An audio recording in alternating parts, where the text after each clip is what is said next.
Dan Illman, Ashley Mailloux taking a look at race number 8 at Del Mar on Saturday. Let's put up the field for the Grade 2 Yellow Ribbon. Fillies and mares going a mile and a 16th on the turf.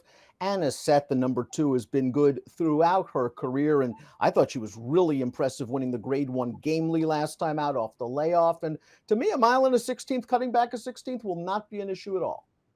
I don't think so. And I definitely don't think so against this group, Dan, when you look at it top to bottom. I think she is the horse to beat. She's the most consistent. I just felt like a majority of the field in here, maybe 4 runners to be exact, they're trying to prove themselves. They're trying to bounce back. They're trying to get back on track. And I just feel like her consistency goes far. And to me, she's one of the best turf fillies that we've seen, especially maybe one of the best in California. Phil D'Amato trains half of the runners in this race, including our expected pace setter, the 5 Bella Bell. Here's the Timeform U.S. pace projector for the Yellow Ribbon. Bella Bell is at her best when she gets to the lead. As we saw earlier this year off of a lengthy layoff in the megahertz, Bella Bell might control the pace in a situation that favors front runners. And you see Anisette might have to come from the back of the pack. Maybe the race flow won't be to the expected favorites' benefit. Yeah, I'm really curious to see what's going to go on here because if Bella Bell gets an easy lead, I do feel like she's a type that at least stick around for a share, kind of on the minor side of things. When we saw her win going back a couple starts ago off that lengthy layoff, she set very reasonable fractions for herself. And I do feel like in her last 2, she's had to duel. She's been chasing the pace. It hasn't worked out. So I agree with this. I'm also curious, though, when you look at the Timeform pace projections here, Ever Smart. Go down the page, you look at some of the races, she could apply some pressure. She draws the outside in here. And then there's, to me, a little bit of a wild card in the form of the number 4 Lucky Girl, just coming out of races on the downhill. They're very quick, and she's a couple of lengths off that pace. So you wonder on the stretch out in distance, will she be more forward? I have a feeling she could be. We'll start things off with the number 1 Uncorked, who has the fastest Timeform U.S. late pace rating and showed off that late kick 2 starts back. Now, she got a setup in that race, the Royal Heroine at a mile. That was a pretty solid pace up front. Really liked the way she finished it off. And last time out in the Gamely, maybe the trip wasn't the most comfortable. I like this inside post for her. I think she's going to settle back while saving ground going into the first turn. And the question is, A, is she good enough? And B, did she get the right setup? Yeah, I don't know if she's good enough necessarily from what we've seen for the top spot, but I do think she's maybe one that you look at underneath. I mean, Royal Heroine, she did finish in front of Stay and Scam, who came back to win next time out. It's been a nice horse out there, who's one that has had to adjust from sprinting to going a little bit longer. And the Gamely, I think her trip didn't help her. I still would have liked to seen a little bit more from her in the end. You can't ignore that Anisette ended up being, much the best in there compared to this mare. But I do think you go back to some of those races in New York and in the Mid-Atlantic, you could maybe make a case for her. Well, let's watch the stretch run of the Gamely, won by Anisette, the number 2. Uncorked is going to finish 6th in here. Anisette settled very nicely in the early part of the race. I really liked how Rispoli was able to get position going into the first turn because the break wasn't exactly the best. And this is what she does when she gets a clear run. It's a determined run in the stretch. I actually think she wins a little bit easier than the margin of victory indicates. I think so too. I think kind of it took her a little bit too in those final jumps to realize, oh, I have to go now. I have to go. I think in some ways she's coming out of a race before that was 1.25 miles. She went from 1 mile to 1.25 miles, but I think in those races it's different. I feel like when they are longer races, she's a little bit more forward. When we see her more, closer to a mile distance, she's further back. So she has more of an explosive turn of foot where I felt like maybe last time out, she kind of got a little bit lazy and then she realized she needed to go. So I agree with you with your kind of assessment of the Gamely and just in general. She's very versatile in terms of the distances she can run at and her numbers. She's consistent. She's the most consistent filly or mare in this group. Yeah, she beat a couple of next out winners in this race, and you can make the argument she's the best filly and mare turf horse in Southern California right now. The 3 Fuente Ovahuna has ventured out to SoCal in the past. That was in the Royal Heroine, finished behind Uncorked that day. Really didn't see too much of an excuse, although I guess she was closer to a pretty quick pace. She's coming into this race in arguably better form. Here's the start at Horseshoe, Indianapolis. Now, keep in mind, she got a little bit of give in the ground this day. Maybe that helped her out, and that's not going to be the case at Del Mar, but she finishes are off in likable fashion. I really do respect these connections. I respect the connections a lot. And I think for her, it had been a while since she had been in the winner's circle, a little bit more of confidence under her belt now. And the way that she gets up, it was a well-timed ride in that day by Corey Lannery. I don't think it's a bad thing to see Juan Hernandez booked to ride her.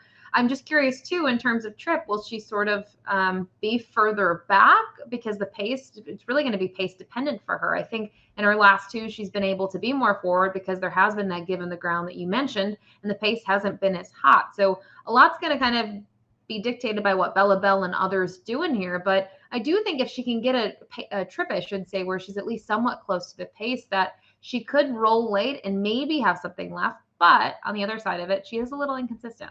Lucky Girl has shown versatility from a distance standpoint, so I'm really not too concerned about her stretching out to a mile and a 16th. She chased a pretty quick second quarter mile last time out, going down the hill at Santa Anita. And while she does have early speed, not only is she versatile from a distance standpoint, we've seen her rally from well off of the pace. So if Bella Bell, her stablemate, is expected to make the front, I think she'll back off and track. Yeah, I think that could be the strategy. I'm just curious, though, looking at her last two and the paces on the downhill and the fractions for them, how far is she going to be back? I think she's still going to be somewhat close, hopefully not hounding her stablemate, as Phil D'Amato probably doesn't want any of his horses to do that to one another. When you mentioned he does have half the field in here. But I looked at her wins. Her wins are very far, few in between. And look at her record. She's 3 for 18 in terms of wins and just has that one minor finish. I don't know what the perfect setup is for her. So when I try to envision where I see her, it's tough to see her beating horses like Anisette or even some of the others in here, just because she just doesn't seem to have the punch that she needs. She's either flat or she's fading.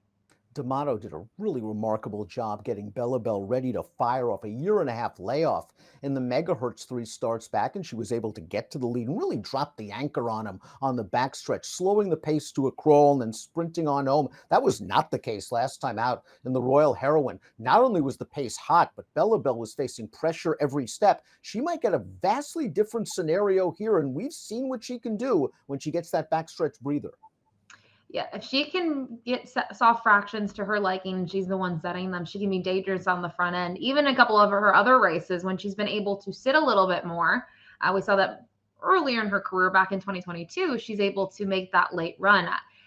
I think last time out, obviously she went too quick and she was her own worst enemy. The race two back, maybe you make an excuse for it. Ruby Nell, we know what she does. If she gets on the lead, she tries to open up on the field and take them gate to wire. That's what she was able to do. And I do think Bella Bell was probably at the disadvantage, being the one chasing the pace throughout, where the horses that were able to pass her were further back. Nadette was able to win in the following start. So, she's a tough one, because I know we've talked about her, and we talked about her in the megahertz. And since then, she's, from a pace perspective, at least intriguing.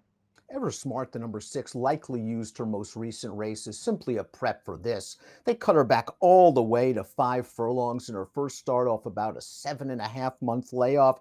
And all in all, I think she gained a lot of fitness from the race. I think it's a really strong sign that a crafty trainer like Neil Drysdale's wheeling her back in 2 weeks, stretching her back out to a more comfortable distance. And as you mentioned in the open, she's quick enough to get a good spot while close to the pace. It's all about class. Is she good enough to beat this field? That is the question. It's interesting to also look at her Del Mar record. She's 0 for 5 in the money. I will say, when you look at her Del Mar races, though, we can't forget this is a 7-year-old mare who, when you go to her maiden score, she didn't break her maiden until 2022, right? So a little bit slower. She's had some big breaks.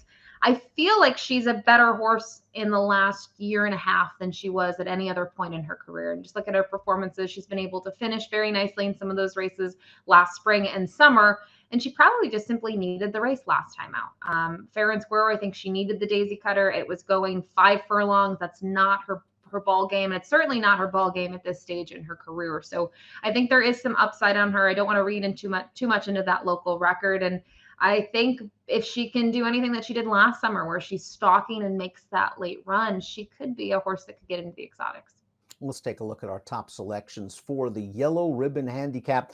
I'm with you, Ashley. I just think Anisette's going to be too tough for this field. She's really looked good in her last few. Yes, the pace scenario might be a bit tough, but I'm expecting her to give her usual strong kick.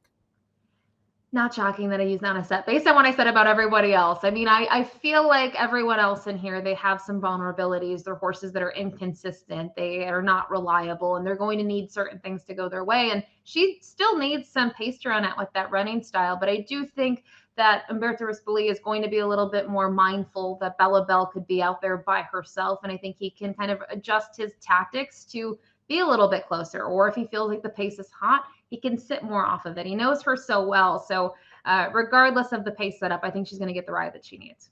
Ashley's going 2-1-3-6. I'm going 2-6-1-4. We'll see if Anisette can make it a hat trick. 3 in a row she's looking for in the grade 2 yellow ribbon.